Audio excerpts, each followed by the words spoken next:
आखिर वही हो गया जिसका डर था। यूक्रेन को परमाणु बम क्या मिल चुके हैं या मिलेंगे? और दे कौन रहा है? पाकिस्तान। पाकिस्तान यूक्रेन को परमाणु बम दे रहा है और ये खबर हाथ लग गई है रूस ने आनन फानन में ले लिया है बड़ा फैसला। तो वहीं दूसरी तरफ इमरान खान ने भारत को चेता दिया है, भारत की सेना को चेता दिया है। जानेंगे जियोपॉलिटिक्स में क्या कुछ चल रहा है, आइए जानते हैं इन खबरों को विस्तार से। अब जो बवाल काटा गया है ना, वो बवाल पूरी तरीके से पाकिस्तान को तबाह कर देगा। ये जो शख्स देख रहे हैं ना, इस शख्स का नाम है अब्दुल कादिर। अब ये मर चुके हैं और ये वो शख्स है जिसने अमेरिका से टेक्नोलॉजी को चुराया, अमेरिका से न्यूक्लियर टेक्नोलॉजी को चुरा कर ये भागा अपने देश, और अपने देश में इसने पाकिस्तान में न्यूक्लियर बम बनाने की टेक्नोलॉजी दी, न्यूक्लियर बम को बनाया भी। बड़े शान से ये जो तस्वीरें दिख रही हैं आपको, इन तस्वीरों में परमाणु परीक्षण किए गए। अब्दुल कादिर को नवाज शरीफ ने सम्मान भी दिया।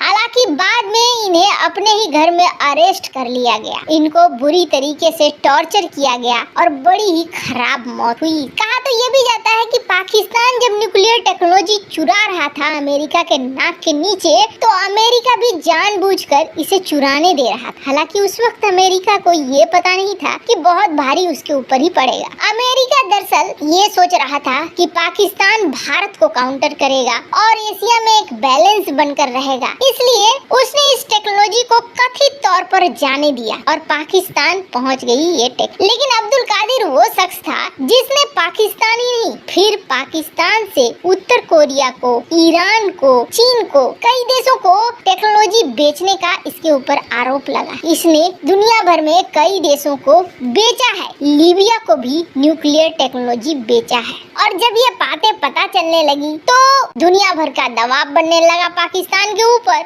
सब ठीक था, लेकिन ईरान और नॉर्थ कोरिया को न्यूक्लियर टेक्नोलॉजी बेचना ये सबसे बड़ी समस्या बन गई अमेरिका के लिए, क्योंकि ये तो वो देश हैं जो खुद ही अमेरिका के पीछे पड़े रहते हैं। तब अमेरिका ने दबाव बनाना शुरू किया और इसके बाद इन्हें हाउस अरेस्ट कर लिया गया। मौत भी बड़ी खराब हुई, मरकर ये शख्स चला गया। लेकिन क्या पाकिस्तान बदल गया है? नहीं, पाकिस्तान बिल्कुल भी नहीं बदला है। अभी हाल में एक खबर आई जिसमें कहा गया था कि दरअसल ब्रिटेन के कार्गो विमान पाकिस्तान के एयरपोर्ट पर उतरते हैं, यहाँ से बहुत सारे हथियारों को लेते हैं, मिसाइलों को लेते हैं और यहाँ तक कि पाकिस्तान के बने हुए गोले बारूद को भी लेते हैं, और फिर ये यहाँ से उड़ान भरकर पहुँच जाते हैं रोमानिया। रोमानिया से फिर यूक्रेन में हथियारों का सप्लाई होता है। ये बातें निकल कर सामने आई थी, और जब निकल कर सामने आई थी तो रूस के राजदूत से ये पूछ भी लिया गया था सवाल कि इस तरह की खबरें आ रही हैं पाकिस्तान के बारे में। तब रूसी राजदूत ने ये बोला था कि अगर पाकिस्तान ऐसा कुछ करता है तो ये पाकिस्तान के लिए अच्छा नहीं होगा,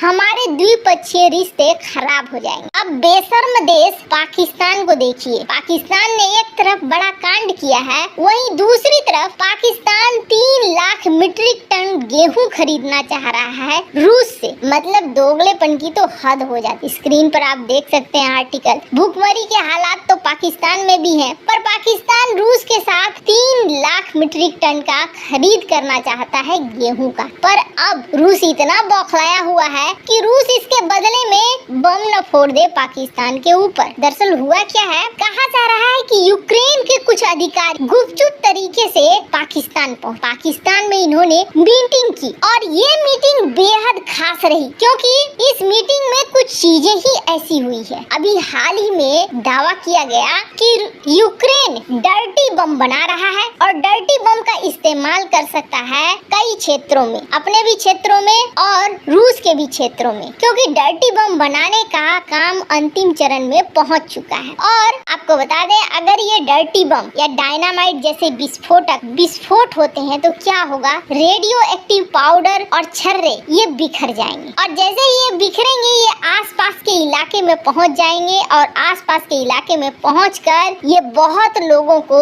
तबाह कर देंगे, मार देंगे। अब इसमें आप समझ लीजिए पोलैंड को भी ये अपने चपेट में ले सकते हैं, क्योंकि हवाओं को, पंछियों को, नदियों को कोई रोक तो नहीं सकता है, दिशा तो नहीं बता सकता है किधर जाएंगे ये। ऐसे में ये बहुत दूर तक फैलेंगे। रूस को जैसे ही पता चला कि डर्टी बम बना रहा है, वो भी रेडियो एक्टिव परमाणु बम तो ये नहीं है, तो इसने हल्ला मचाना शुरू कर दिया। यूएन में हल्ला मचाया, अमेरिका को फोन किया, जर्मनी को, भारत को, सभी देशों को फोन किया। लेकिन अब जो खबर आ रही है कि दरअसल इससे भी बड़ी परमाणु बम टेक्नोलॉजी को लेकर पाकिस्तान और यूक्रेन के बीच में बातचीत हुई है। और ये बात किसने कहा? कोई अफवाह तो नहीं है, बिल्कुल ये अफवाह नहीं है, क्योंकि ये दावा किया गया है रूस के एक बड़े अधिकारी द्वारा। रूसी अधिकारी ने ये दावा किया है कि यूक्रेन और पाकिस्तान के बीच परमाणु बम बनाने की टेक्नोलॉजी को लेकर बातचीत हुई है। रूस की federation council committee on economic policy के सदस्य हैं इगोर मोरोजोव। इन्होंने एक प्रेस कॉन्फ्रेंस किया। प्रेस कॉन्फ्रेंस में ये दावा किया, इन्होंने कहा कि यूक्रेनी विशेषज्ञ पाकिस्तान गए थे और उन्होंने पाकिस्तानी प्रतिनिधि मंडल से परमाणु हथियार बनाने के लिए टेक्नोलॉजी पर चर्चा। आपको बता दें पाकिस्तान पर पहले भी युद्ध में यूक्रेन की मदद का आरोप लगा है और अब रूसी अधिकारी का ये दावा काफी सनसनीखेज है, क्योंकि पाकिस्तान पहले ही उत्तर कोरिया को परमाणु बम बनाने की टेक्नोलॉजी देकर उसे दुनिया के लिए माथे का दर्द बना चुका है। वहीं रूस ने एक बार फिर से कहा है कि यूक्रेन युद्ध में डर्टी बम इस्तेमाल कर सकता है, जिससे सदियों तक तबाही आएंगे। अब बात है कि पाकिस्तान के ऊपर ये बहुत बड़ा आरोप लग रहा है और इससे सीधे सीधे पाकिस्तान पर गाज गिरने की संभावना बढ़ जाती है। अब आप सोचेंगे कि परमाणु टेक्नोलॉजी देकर तो बहुत मुश्किल हो सकती है। यूक्रेन चाहता तो अमेरिका से भी ले सकता था, अमेरिका नहीं बेचेगा ना, पाकिस्तान भले बेचेगा। कहा तो ये जाता है कि चीन पाकिस्तान को बिचौलिया बनाकर कई देशों को परमाणु टेक्नोलॉजी दिलवाता है। वैसे ही अब ऐसा लगता है इस बार क्या पाकिस्तान को बिचौलिया अमेरिका ने बना लिया है और अमेरिका दिलवा रहा है यूक्रेन को परमाणु टेक्नोलॉजी। खैर, अंतर्राष्ट्रीय स्तर पर कई तरह की साजिशें चलती है, पर इन सब के बीच में इमरान खान ने भारत को चेताया है कि भारत ये न समझे कि हम सेना के साथ नहीं हैं, हम सेना के साथ। दरअसल पिछले कुछ दिनों से बाजवा के ऊपर काफी हमलावर हो गए हैं इमरान खान। बार बार ये कह रहे हैं बाजवा चोर है, गद्दार है। तो